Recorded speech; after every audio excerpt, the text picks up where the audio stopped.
আসসালামু আলাইকুম, সবাইকে শিমুল ফরাসার থেকে স্বাগতম। আজকে একটা ইউনিক পিঠা বানাচ্ছি।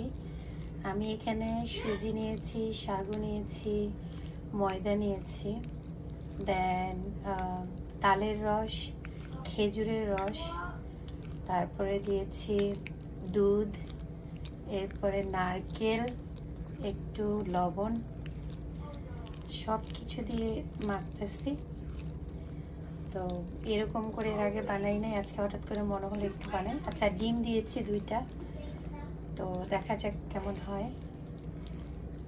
আশা করি ভালো হবে। খুব মন চাচ্ছিল যে সব কিছু মিক্স করে একটা পিঠা বানাই, তো ওটাই করতেছি।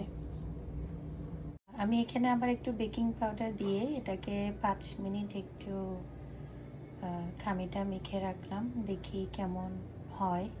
একটু ইউনিক টাইপের পিঠা, তালের রস আর খেজুরের রস দিয়ে, দেখা যাক।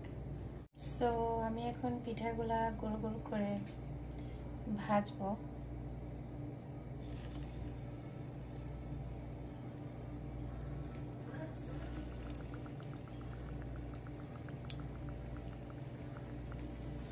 এটার কোনো ইয়া নাই, মানে যে যেমন করে চাই সেরকম করে ভাজবে, তো আমিও ঠিক ওরকমটাই।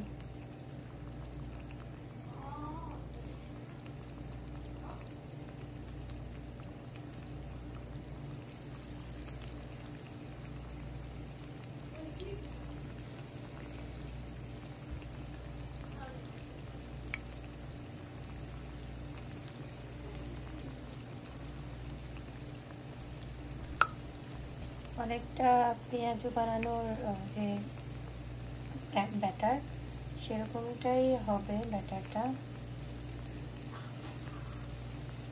আবার আমরা যে কলার পিঠা বানাই, অনেকটা সেরকম টাইপের ব্যাটার হলেও ভালো। এক পাশ ব্রাউন হয়ে গেলে তখন অন্য পাশ উঠিয়ে দেব। আপনারা পিঠাগুলো মিডিয়াম হিটেই রান্না করবেন, আমি কুক করবেন, আমিও মিডিয়াম হিটেই করতেছি।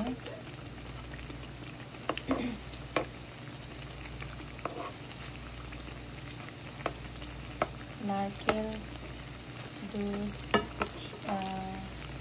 লবণ, বেকিং পাউডার, ডিম সব কিছুই দেওয়া হয়েছে। আশা করি ভালো লাগবে, দেখা যাক কী হয়। ওকে, পিঠাগুলো হয়ে গেছে।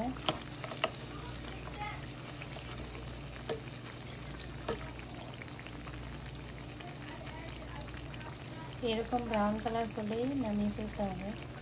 তো আমাদের এক ব্যাচ তালের এবং খেজুর রসের পিঠা, সাথে সাগু, সুজি, ময়দা, নারকেল, ডিম, দুধ, দেন বেকিং পাউডার,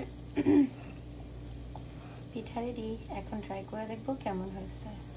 এক কথায় এতটা অসাধারণ অ্যান্ড টেস্টি পিঠা হয়েছে, যারা যারা বানাতে চান মানে বানিয়ে খেতে পারেন। আসলেই মানে অনেক অনেক অনেক অনেক মজা হয়েছে। লাইক তালের একটা ফ্লেভার, নারকেল আর সাগু দেওয়ার কারণে একটা ক্রাঞ্চি ক্রাঞ্চি ভাব, তারপর মানে খেজুরের রসের একটা ইয়ে আছে, অনেক মজা হয়েছে। আমি তো হঠাৎ করেই মনে হলো যে এরকম একটা পিঠা বানাই, দেখি কেমন লাগে, কিন্তু এতটা মজা হবে আশা করিনি। সো যারা যারা বানাতে চান ট্রাই করতে পারেন, অনেক অনেক ভালো লাগবে। জাযাকাল্লাহ।